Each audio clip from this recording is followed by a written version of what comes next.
Hi, என் பேர் ஆகாஷ். லைஃப்பில் எல்லாருக்கும் மறக்க முடியாத மெமரிஸ்ன்னு பார்த்தா நிறையா இருக்கும். ஆனால் அதில் மொதல் மெமரிஸ் நம்ம காலேஜ் லைஃப்பை மட்டும்தாங்க இருக்கும். நம்மளை சுற்றி எப்பவுமே ஃப்ரெண்ட்ஸ், லவ், ட்ராகிங்னு சொல்லிட்டு நம்ம காலேஜ் லைஃபே செம்ம ஜாலியாக இருக்குங்க. இதை தான் நம்ம காலேஜ் லைஃபு, நம்ம காலேஜில் போய் ஜாலியாக இருக்கலாம்னு சொல்லிட்டு கிளாஸ் உள்ள போனோம். நீ எந்த காலேஜில் வெளியே போடா.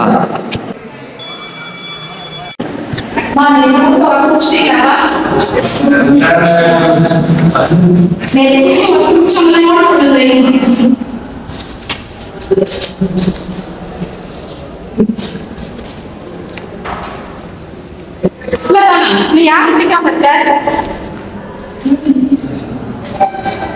யாரு மாசி போட்டு யாரு பிடிக்காம இருக்க? ஏன் எழுந்த காலேஜுக்கு எல்லாரும் வருதுங்க.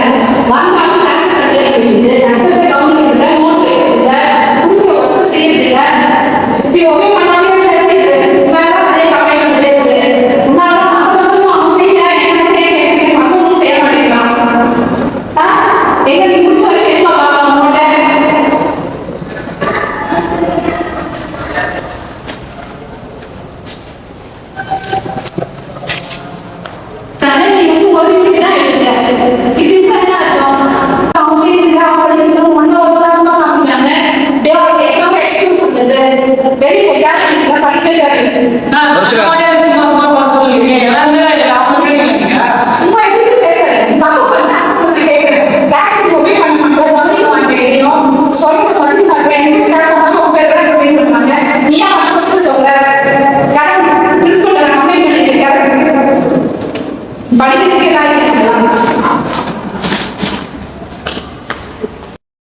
நீ தான் ஜூஸ் வாங்கி தரும் ஞாபகம் இருக்கா? நீ வேற மச்சா காசை ஒரு ரூபா மாட்டாரா வேணா வாங்கி தருவான். என்கிட்டயும் காசு இல்லப்பா, அது உக்காந்துக்கினே அவங்கள்ட்ட கேளுங்க ஒன்றா.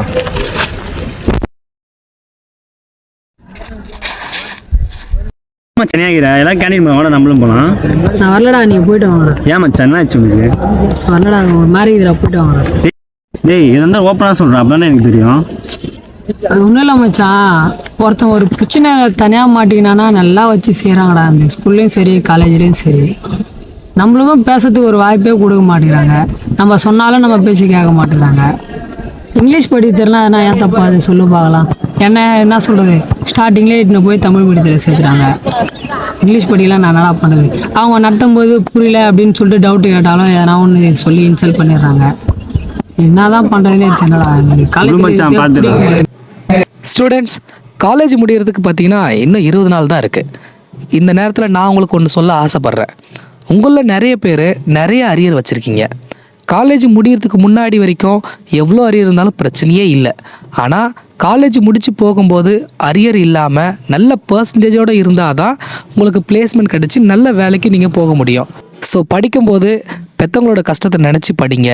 அப்படின்னா தான் நீங்கள் ஒழுங்காக படிப்பீங்க, நல்ல மார்க்கை எடுப்பீங்க. இப்போ நான் சொல்கிறது பார்த்தீங்கன்னா உங்களுக்கு கஷ்டமாக தான் தெரியும். ஆனால் உங்கள் நிலைமை நினச்சி ஃப்யூச்சரில் நீங்கள் கஷ்டப்படக்கூடாது.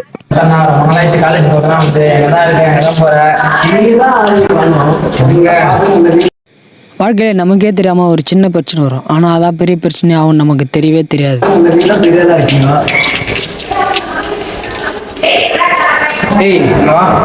என்ன மூஞ்சி வாங்க கழுவ மாட்டியா? நின்னுக்கிற மேல அப்படி வச்சுன்னுக்கிற தனியா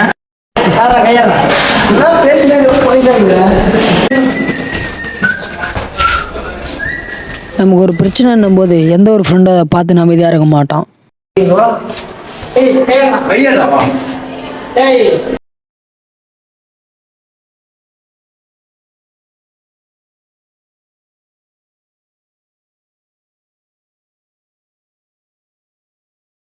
டக்குனுடா இந்த இருக்கா நீ தான்டா. இனிமே தாங்க பிரச்சனையே ஆரம்பிக்க போகுது. வந்து கிளாஸ்ல ஒழுங்கா இருக்க மாட்டேங்கிறான், சொல்றத மதிக்க மாட்டான் சார். ஏன் ஆகாஷ், ஏன் ஒழுக்கம் இல்லாமல் இருக்க? எத்தனை முறை உனக்கு சொல்கிறது, எத்தனை வார்னிங் கொடுக்குறது உனக்கு? ஏற்கனவே லாஸ்ட் வார்னிங்னு நீ எழுதி கொடுத்துருக்க. ஒரே வந்து பஸ்ஸில் சீட்டை கிழிக்கிற, கிளாஸில் ஃபேனை வந்து வலிச்சு விடுற, டியூப் லைட்டை உடைக்கிற, பசங்களுக்கு வர்றதில்லை, கிளாஸுக்கு வர்றதில்லை, வந்தாலும் வந்து கிளாஸில் உட்காரதில்ல.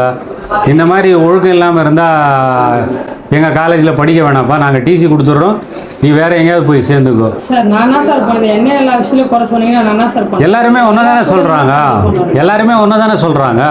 அதனால தானே பிரச்சனை. அதாவது படிக்கிற பையனுக்கு முதல்ல ஒழுக்கம் தான் ஃபஸ்ட்டு, அதுக்கு அடுத்தது தான் கல்வி. நீ ஒழுக்கம் இல்லைன்ற நேரத்தில் எங்கள் காலேஜில் ஒழுக்கமாக இருந்தால் எங்கள் காலேஜில் படிக்கலாம். மற்ற மாணவர்களும் வந்து ஒழுக்கமாக இருக்கணும், அதை தான் நாங்கள் எதிர்பார்க்குறோம். சார் என்ன மட்டும் குறை சொல்லாதீங்க சார்.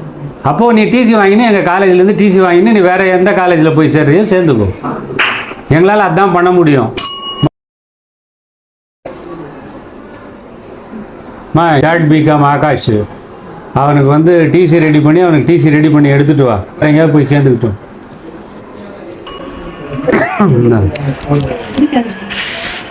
ஆகாஷ், நீ இதுக்கு மேலே நாங்கள் உங்களை எங்கள் காலேஜில் வச்சுருக்க முடியாது.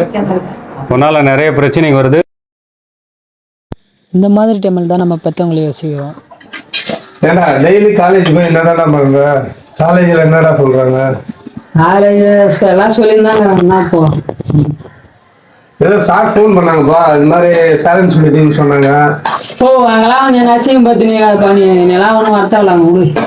ஏண்டா நான் வந்தால் என்ன உங்களுக்கு அசிங்கமாக இருக்குமா? தேவையில்ல, நீ வரத்தவல அதெல்லாம் ஒன்றும். நீதான் எதுவும் நோட்டு புக்கு எதுவுமே எடுத்து போகிறது இல்லையா? மற்ற அவங்க சொல்கிற ப்ராஜெக்ட் எதுவும் பண்ணுறது இல்லையா? சார் எனக்கு ஃபோன் பண்ணாரு, ஏன் இது மாதிரி பண்ணுற? நல்லா கரெக்டாக தான் பண்ணுவேன். எல்லாம் ஒன்று பேரண்ட்ஸ் பற்றி வரத்தவல. டேய் நான் உங்களெலாம் நம்புறா, உன்னதான் நம்புறேன். ஒழுங்கா படி, புரியுதா? படித்தாதான் அந்த நம்ம நிலமை மாறும். வாழ்க்கையில் நான் படிக்கல, கஷ்டப்படுறேன் பாரு. அந்த மாதிரி கஷ்டம் உங்களுக்கு வரக்கூடாது. சார் கிளம்பு, ஏதாவது செலவுக்கு காசு வேணுமா? எத்தனை லாஸ்ட் டைம்ப்பா? ஒரு டைம் முடிச்சு விடுங்க சார். எங்கள் அப்பா என்ன நம்பி தான் சார் இருக்கிறாரு சார். அவருக்கு ஒரு வேலை வந்தாலும் அது என்ன நம்பி தான் சார் இருக்கிறாரு. ப்ளீஸ் சார், ஒரு டைம் மட்டும் என்ன முடிச்சு விட்டுருங்க சார். ப்ளீஸ் சார், என்னை விட்டா எங்கள் அப்பாவுக்கு வேறு யாருமே இல்லை சார். நான் மட்டும் தான் சார் சம்பாதிச்சு விடுவேன் எங்கள் அப்பாவுக்கு. ஒரு டைம் மட்டும் என்ன முடிச்சு காலேஜில் சேர்த்து விடுங்க சார். Please sir.